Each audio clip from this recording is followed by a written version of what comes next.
ఈరోజు మనము స్కిజోఫ్రెనియా గురించి మాట్లాడుకుందాం. స్కిజోఫ్రెనియా అనేది మానసిక వ్యాధులలో one of the most common diseases. మనం అందరం ఎక్కడనో ఒక దగ్గర స్కిజోఫ్రెనియా గురించి వినుంటాము, చదువుంటాము. కానీ స్కిజోఫ్రెనియా అంటే ఏంది, దీని లక్షణాలు ఎట్లుంటాయి అనేది నేను ఎక్స్ప్లెయిన్ చేస్తాను.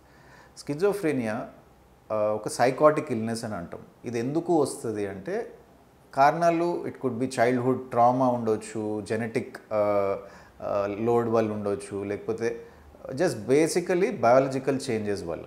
సో బ్రెయిన్లో డోపమిన్ అనే ఏదైతే చాలా ముఖ్యమైన న్యూరో ట్రాన్స్మిటర్ ఉంటుందో మన అందరిలో, దాని లెవెల్స్ ఎప్పుడైనా డిస్టర్బ్ అయినప్పుడు స్కిజోఫ్రెనియా ఆర్ సైకోసిస్ డెవలప్ అయ్యే ఛాన్సెస్ చాలా పెరిగిపోతాయి.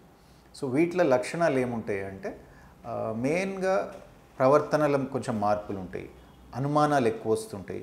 అంటే అవతల వాళ్ళు మన గురించి ఏదో అనుకుంటున్నారు అనే ఆలోచన కానీ, వేరే వాళ్ళు నా గురించి మాట్లాడుకుంటున్నారు అనుకునే ఆలోచన కానీ, వాళ్ళకి ఎవరో కామెంట్ చేస్తున్నట్టు వినపడడం, అక్కడ ఎవరు లేకున్నా కానీ ఎవరో వాళ్ళతో మాట్లాడుతున్నట్టు వినపడడం, వాళ్ళ ఆలోచనలు వాళ్ళ సొంతం కాదు, ఎవరో వాళ్ళ మైండ్లో కొన్ని ఆలోచనలు పెడుతున్నారు అని, వాళ్ళ గురించి పేపర్లలో టీవీలలో వస్తుందేమో అని.